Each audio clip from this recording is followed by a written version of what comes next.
Hi, I'm Rebecca Shutter, and welcome to Solve Your Own Problems. So this very first video that I'm doing for Solve Your Own Problems is over a technique that I created using primarily solution-focused techniques mixed in with a little existential and some narrative therapy and some mind, body, spirit, holistic stuff. But basically what this is it's a way to set goals that are manageable and really implement them into your life so that the big deficit, negative, overwhelming goals become a lot smaller and a lot easier to implement and see progress. So I love analogies. As you will learn watching these videos, I think that it's really important for us to not just hear clinical language about what a technique is, but really understand in a way that we can explain it to others. So this technique is called the positive alternative map, or positive alternative mapping if you're making it a long working document, which I suggest that you do. And one of my staff members very lovingly nicknamed it Pam. So if you don't want to say it that long, it's Pam. But positive alternative mapping essentially is a working document that you can keep from now until forever. And it's a way to see how far you've come with your goals, how much further you have to go, and really remind yourself how to get back on track if you need to. So here's my analogy to explain Pam. Imagine if you came to therapy and you said, Rebecca, I am here in therapy because I cannot stop thinking about an elephant and it is driving me crazy. It's ruining my life. I can't go to work. I can't eat. I can't sleep. I can't play with my kids. It's consuming me to the point where I don't even want to live my life anymore. And if I said, okay, well, I'm really glad you're here at therapy, and so it looks like we need to make your goal to not think about an elephant. So what I want you to do is I want you to go home and I want you to pay really close attention to absolutely every time you think about an elephant. And then when you come back to therapy, I want you to tell me about all the times you thought about an elephant. And then when you come back into therapy, I say, okay, have you thought about an elephant today? Remember, don't think about an elephant. Thinking about an elephant is the opposite of what we want to do. Your goal is to not think about the elephant. Well, if you hadn't thought about the elephant, you probably are now. So it's going to be really hard not to think about that elephant when your whole goal is to not do something. Our brains do not like working with negative goals. They don't like working away from something. They like to work towards something. So if I said, you know, I know that you're here in therapy because you're really struggling with this elephant and it doesn't seem like you're ever going to be able to get the elephant out of your brain. But we don't want you to have a deficit goal. So what if we make your goal to be, when you think about this elephant, I really want you to try to think about a horse instead. And I want you to give so much detail to this horse. What color is it? Is it alone? Is it with other horses? Is it running down the beach? Is it grazing in a meadow? What is the horse's name? How old is it? Does it have a saddle on or is it bareback? Give so much detail to this horse. Every single time you think about the elephant, think about this horse and give it even a little bit more detail. And then eventually your brain will be so full of this horse that it's going to have very little space left over for the elephant. And I'm not saying you're never going to think about the elephant, but I am saying that your brain will really start to learn to think about a horse first. This gives us a goal that our brain can work towards instead of away from.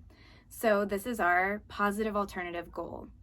So this is a lot of solution focus mixed in with this positive alternative mapping.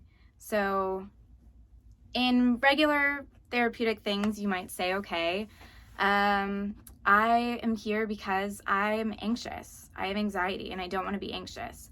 So my goal is to be less anxious. Again, brain doesn't really like to do that because then we're just thinking about all the things that actually make us anxious. So I would say, okay, what would your positive alternative be? Instead of anxious, what would you rather be? And then we're going to come up with our positive goal. So I do like to use anxiety with this example because it's a pretty common one. I think we've all experienced anxiety at some point in time. But it can be used with absolutely anything. And I'll talk a little bit at the end about how to really translate this goal or this positive alternative mapping to fit any goal. So if we don't want to be anxious, maybe we want to be more calm.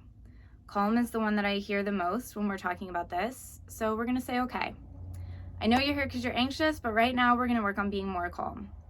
So I like to then draw it out. And I keep a 3-ring binder with my positive alternative maps in it. I've been doing it for years. And I like it in a 3-ring binder because you can add pages in as you need to. And that way you don't, you're not jumping around. You can really track each goal. So what we want to do first, and I hope you're able to see what's on this. Okay, perfect. So we are going to write calm in the center. This is going to be your very first page. You are going to put the word calm right in the middle. And then we want to think about what life looks like when we're calm. What does it mean to be calm? Oftentimes, if you haven't felt calm in a really long time, it's not going to mean much to you. So if I just told you, well, work on being calm, that's easy, just be calm. That's not even going to mean much to you because you're not even sure what calm means anymore. So we got to figure out what it means in your life, and it's going to be something different to everyone. But that's what these other little bubbles are for. So you put calm in the center, and then you just start writing out around it. What are some things that you feel would show you that you have more calm in your life? Oftentimes, this question, when I ask it, gets met with just complete silence, which is great. That's fine. That just means we have to dig a little bit deeper. So I might say, okay, how would you act if you were able to be more calm? And we might say, okay, I think I'd be a little bit more confident if I was calmer. Okay, great. Confidence is an amazing thing to work towards. Maybe I would be more in control if I had more calm. Okay, so what would get better if you were calmer? I would be more organized, productive. How would your personal relationships be if you were able to be more calm? Well, I'd have healthy communication, more positive social interactions. What would your body be doing if you were calm? Be relaxed, still. What would our brains be doing? We would have rational, clear thoughts. We'd be mindful. And we'd be taking care of ourselves. If I was calm, I would have more time to take care of myself. And now, if you had trouble finding these positive words, that's okay. That there are ways around that. Because oftentimes when I ask patients this question, they'll say, well, I wouldn't be doing this. Okay, so then the question is, if you were calm, then if I were calm, my thoughts wouldn't be racing. Okay, but that's still a negative or deficit, not doing something. So what would your mind be doing instead? It would be still. My thoughts would be rational. So if you come up with a negative answer to this, try to flip it around to the positive alternative. And then also, if you're just not coming up with anything, it's okay for a second to work in the problem and say, okay, what's going on when I am anxious? My heart is beating quickly. My breath is shallow. My thoughts are racing. My hands are shaking. Okay, take all of those symptoms and turn them around to their positive alternative. So if your breath is shallow, you would be deep breathing. Thoughts are racing, then your thoughts would be clear and calm and control. If your hands are shaking, you would be still. So at this point now, we have a really great understanding of what calm means. This is just a start. You can leave so much more space on this page. You can add to this as you go. And what I really love about that is that when you're adding to this, then you are constantly looking for things in your life that make you feel calm. So instead of constantly looking for anxious things, you're actively looking through your day to find things that make you calm so you can add it to your positive alternative map. And it just makes us more aware of the positive alternative. So My favorite thing when I do this activity is when someone stops me right here and they're like, okay, Rebecca, that looks great. I would love to have all those things in my life, but that still does not help me. I'm like, oh, I'm so glad you said that. It's because we're not even halfway finished yet. This doesn't help you be calm. This helps you know what calm is. The next step is what helps you be calm. So we pick one. Just one thing. There are too many things on this list to start all at once. That is overwhelming. You will quit. It will not go well. So don't do all at once. One that I really like to work towards first is confidence. So we say, all right, we're going to take confidence and we are going to start from there. And what we need to do first is we need to scale confidence. So let's see if you can see this. If not, I'm going to explain it. It's no big deal. So we're going to take confidence and we're going to put it on a scale. This is another solution-focused technique, is scaling. So I'm going to say, all right, on a scale of 0 to 10, 0 being the lowest and 10 being the highest, where do you feel like your confidence lies right now? But there's a trick. This scale is super dramatic, and I love being super dramatic with it because it could always be worse. Almost always. Yes, sometimes we have been at a 0. But if you're watching this video, if you're actively trying to help yourself, you're not at a 0 with your confidence. And 10 is not the goal. We cannot maintain a 10 and confidence all the time. If you can, you're lying to yourself, or there's something severely wrong with your brain. We cannot be confident all the time. And we don't want to make 10 the goal, because then you're setting yourself up for failure. So if a 0 on the confidence scale is you are not getting out of bed, you are not brushing your teeth, you're not eating, you have no confidence to face the day, that's a 0. 10 is you are literally the best person in the entire world. No one in this world is better at anything than you are. You're at a 10. Again, 10's not the goal, and we're probably better than 0. Go ahead and give yourself a number of where you feel like you are. There's no wrong answer. We just need a number. So just devil's advocate, we're gonna go with 5 for this. So we are gonna say, what are 3 things that you're already doing that are allowing you to be at a 5 instead of a 0? What's helping you be there? So maybe you might say something like, I'm getting ready for the day. So with each of these 3 things, I like to add 3 activities or 3 qualifiers underneath it, so we get a really good understanding of what that actually means, because there's different levels of getting ready for the day. So maybe your confidence at a 5, getting ready, means you're taking a shower, you're putting on real clothes, not just sweatpants. Nothing wrong with sweatpants, but if you feel better in real clothes, then that's part of your confidence. And maybe you're brushing your hair, putting some makeup on, or just actively having some sort of transition from I've been at home in bed and now I'm out in the world. Maybe you're doing some self-development. You're watching YouTube videos, you're going to therapy, or you're reading a book to help develop yourself. And you're focusing on your physical health. You're going for a walk, you're drinking water, and you're eating some healthy foods. So those are your 3 things with 3 actions underneath each one that is currently working for you to be at a 5. This is great news, because this means if you ever feel like you slip below a 5 on your confidence scale, you can flip back to this page in your positive alternative map and you can say, okay, last time when I was at a 5, I was doing these 9 things. What am I not doing right now that has allowed me to slip below a 5? And I'm going to implement those things so I can get back to a 5, because I know it works for me.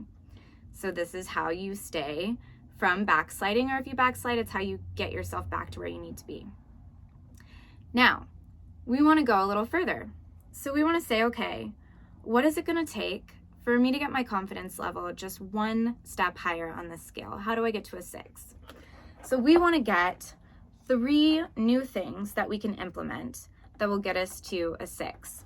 And again, with each thing, we want to add 3 actions below it. So I don't know if you can see this very well, but as long as you see the outline of kind of how it goes, this is helpful.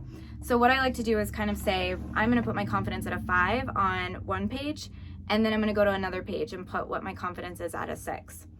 So maybe some things we can implement. We want to initiate social interactions. And maybe to do that, we do something as simple as smiling 3 different times throughout the day, even if we don't feel like it. We all have our temptation to just ignore people when they talk to us, or not laugh at someone's stupid joke. But when you really make yourself interact with that person, you have a positive interaction. That feeling lasts a lot longer than just that split-second interaction. So maybe try smiling 3 times more in a day than you usually would. Look people in the eye when they're talking to you. If it's your tendency to look down or look away or cut off a conversation, maybe you want to try really actively looking into someone's eyes when they're talking to you. And then maybe another thing you could do for your social interaction is to reach out to a family member or a friend. You don't have to go set up a family vacation, but just send a text message. And then maybe the next thing we're going to try for our confidence level is to try something new. Go to a yoga class. Learn an instrument, even if it's one that you never thought you would learn, or even if you're terrible at it. Learning something new helps increase your confidence level. Play a game that you've never played. Learn how to play chess or checkers. Just something that can tell your brain that you are still actively learning, that you are still capable of creating new pathways in your brain, and that will give you more confidence to move forward. And then maybe the third thing you want to do is add some self-reflection. Start some meditating, some mindfulness, or body awareness techniques. So now we have 9 more actions or activities that we can implement to help move that confidence scale up just a little bit higher. You do not have to do all 9 of these at once. Again, don't overdo it. Pick one. So maybe what we decide to pick is, okay, this week I am going to actively and intentionally look people in the eyes when they're talking. And you don't have to do it every single time. You don't have to do it for extremely odd, long periods of time because you might scare people away. But when they are engaging with you, actively look at them in the eye while you're speaking to them. Try that for 1 week. Don't add anything else in. But once you get this down, once you've taught your brain that this is something that I do, we do this now. We are looking people in the eye because we are confident. That'll become part of your routine, and you might be ready to add another small thing. Once you've kind of implemented more of these things, if you feel like you're getting a little bit better in your confidence level and you feel solid and you're ready to move on to another one of the little qualifiers for calm, you start a new page and you move on to that. And if your confidence slips while you're doing that, you have all these things that you already have written down that you know can help you get back to that level. So what we've done is we've said, okay, we've taken this big, scary, negative deficit goal of not being anxious, and we've turned it into being more calm, and being more confident, and socially interacting with people more, and looking people in the eye. So if you run that backwards, it is, if I look people in the eye, I will have better social interactions. I will increase my confidence, which will increase my calm, and that will decrease my anxiety without even having to focus on the anxiety. This is just a really great way to show you how quickly these small little actions can change your life and change the way that you feel about your progress. And what you'll notice is the more you work on each word, like your confidence or your productivity, the better the other ones get on the scale before you've even gotten to them. So if we start with confidence and we work all the way up to productivity, we're going to realize that we might start our productivity word higher on the scale than we would have at the beginning of this exercise, because these all help each other in roundabout ways. So I like to close this with another analogy, but basically this positive alternative map is your roadmap, your owner's manual to getting to where you need to be with your goals. So imagine if you told me that you're in therapy because you said, okay, Rebecca, I'm in Texas and I don't want to be in Texas. It is not good for me. I don't want to be here. I'm not happy here. I want to be in Canada. And I said, oh, great. So you know what you don't want. You know what you do want. So that's your goal. Go get in your car, drive to Canada. Get out of here. Go for it. You've got it. But you can't have a map You can't have a phone. You can't have a GPS. You just gotta kind of get there. You know where you want to go, so go for it. No, I would get in my car and maybe know like the first road to take. I'm headed north, and then I don't know, I would probably make a wrong turn. I might run out of gas and not know where a gas station is. I could run into a roadblock or a detour and not know how to get back on track. Make a wrong turn, not know how to get back. It's going to be a really difficult journey, and it's going to be extremely tempting to just turn around and go back to what's familiar, even though you don't want to be there and you know it's not good for you. It seems easier than just wandering around lost. But if I told you, okay, you've identified what you don't want and you've identified what you do want. Don't want to be in Texas, you do want to be in Canada. So let's get in your car, and I'm going to give you this state-of-the-art GPS system. It is going to tell you if you make a wrong turn, how to get back on track. If there's a detour, it's going to show you the quickest, painless way possible to get around the detour. If you're about to run out of gas, it will tell you where the closest gas station is. If you're tired, it will give you the next rest stop. It's going to tell you how far you've come and how much further you have to go. It's still going to be a long journey, but at least you're going to know where you're headed. You're going to have a little bit more direction when you go on this journey, and to keep you motivated to stay on the journey. So that's what this positive alternative map is. If you have questions about the map, please leave a comment. If there's anything else that you would like to have some more clarification on or go over, please feel free to comment. I would love to do a video where we kind of go through some of these other words, just like we did with confidence, maybe break it down a little bit further. But again, I am completely open to anything you guys want to talk about or feel like you need more information about. Please don't hesitate to let me know. Thank you all so much for watching this video on solving your own problems and positive alternative mapping.